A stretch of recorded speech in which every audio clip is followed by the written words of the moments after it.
Hello friends. Circle के प्रमेय में हम लोग जो प्रमेय देख रहे थे उसमें अभी जो थ्योरम है उसको भी देखते हैं और समझते हैं। तो जो पिछली वीडियोस को नहीं देखे हैं वह पिछली वीडियो को जा कर के देख सकते हैं, जो बहुत ज़्यादा नॉलेज से भरा हुआ है। तो आप लोग वहाँ से जा कर के भी बहुत सारी चीज़ों को सीख सकते हैं और समझ सकते हैं।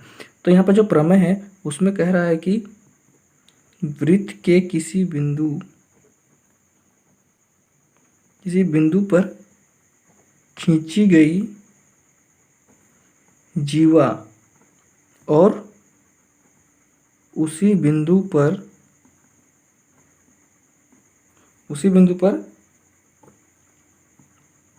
खींची गई स्पर्श रेखा के बीच बना कोण अपने एकांतर वृत्तखंड के कोण के बराबर होता है। तो यह है जो थ्योरम कह रहा है कि वृत्त के किसी बिंदु पर से खींची गई जीवा और उसी बिंदु पर खींची गई स्पर्श रेखा के बीच का जो कोण बनता है वह अपने एकांतर वृत्तखंड के कोण के बराबर होता है। तो यह कह रहा है, तो इसको भी थोड़ा सा समझते हैं कि यह क्या कह रहा है। तो सबसे पहले एक वृत्त बनाते हैं। मान लेते हैं कि यह एक सर्कल है और इसका केंद्र है ओ। यहाँ पर एक पॉइंट मान लेते हैं यहाँ पर है, यहाँ से एक जीवा इस प्रकार से ड्रॉ कर लेते हैं। तो यह जो पॉइंट है वह बी मान लेते हैं और यह जो है वह डी है। अब यहाँ से ही हम लोगों को एक स्पर्श रेखा यहीं से खींचना है। तो स्पर्श रेखा इस प्रकार से खींच लिए हैं, इसका नाम ए बी और सी दे दिए। अब यहाँ पर जो कोण बन रहा है, मतलब यहाँ पर जो इस प्रकार का जो कोण बन रहा है वह अल्फा का कोण है। तो जो अपने एकांतर वृत्तखंड के जो एंगल बनेगा उसके बराबर होना चाहिए।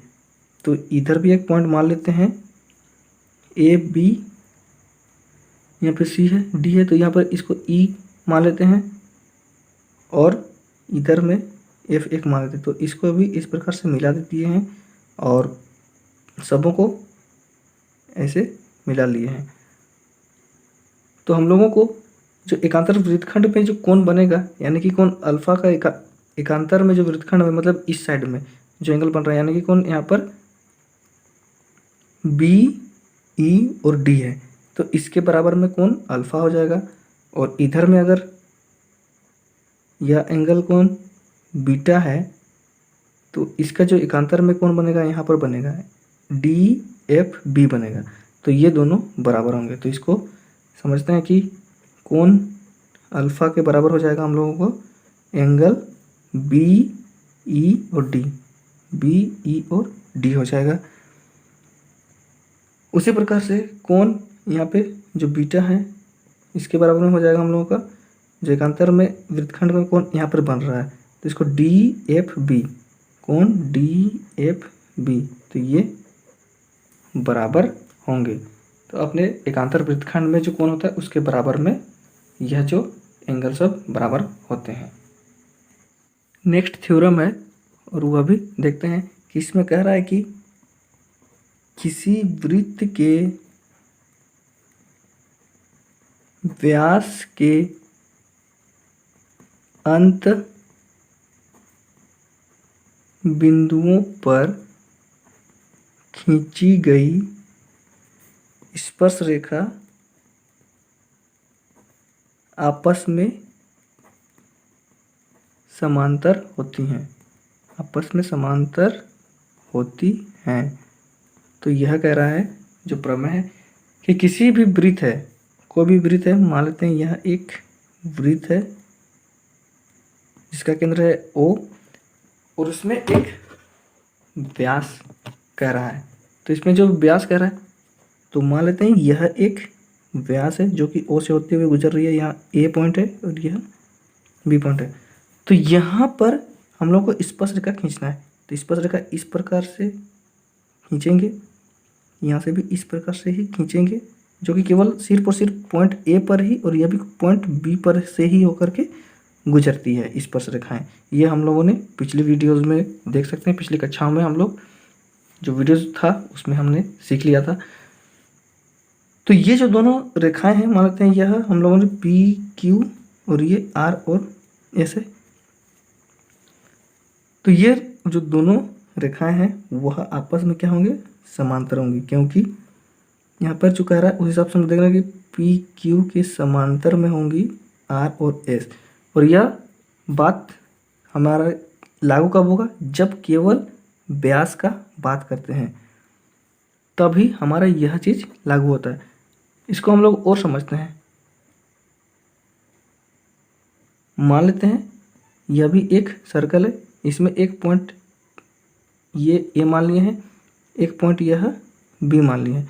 अब यहाँ पर भी हम लोग स्पर्श रेखा खींच करके देखते हैं। तो इस पर एक स्पर्श रेखा इस प्रकार से हम लोग खींच सकते हैं, इसके अलावा में और तो नहीं खींचा जा सकता है। यहाँ पर भी एक स्पर्श रेखा खींचते हैं तो यह इस प्रकार से खींचा जाएगा। तो क्या हम लोग पी क्यू, ये आर और ये एस हो गया, तो क्या हम लोग ये पी क्यू और आर एस को समांतर कर सकते हैं? नहीं कर सकते हैं। क्यों नहीं कर सकते हैं? पी क्यू समांतर नहीं है आर एस के। क्यों नहीं है? क्योंकि हमें यह देखने से भी पता चल जा रहा है कि यह आगे बढ़ाने पर कहीं ना कहीं पर कट जाएंगे, जबकि समांतर रेखाएं जो होती है वह कहीं पर भी बढ़ाने से नहीं कटती है, और उन दोनों के बीच का जो डिस्टेंस होता है वह हमेशा बराबर हर जगह पर होता है। तो यहाँ पर केवल जो व्यास होता है उसके अलावा और कहीं पर भी अगर हम लोग दो भी अंत बिंदु खींचेंगे तो वहाँ पर हम लोगों को कहीं वहीं नहीं मिलेगा हम लोगों को वह दोनों रेखाएं समांतर। यहाँ पर ए बी में अगर हम लोगों ने समांतर खींच लिए तो हमें यह समांतर नहीं मिलेगा।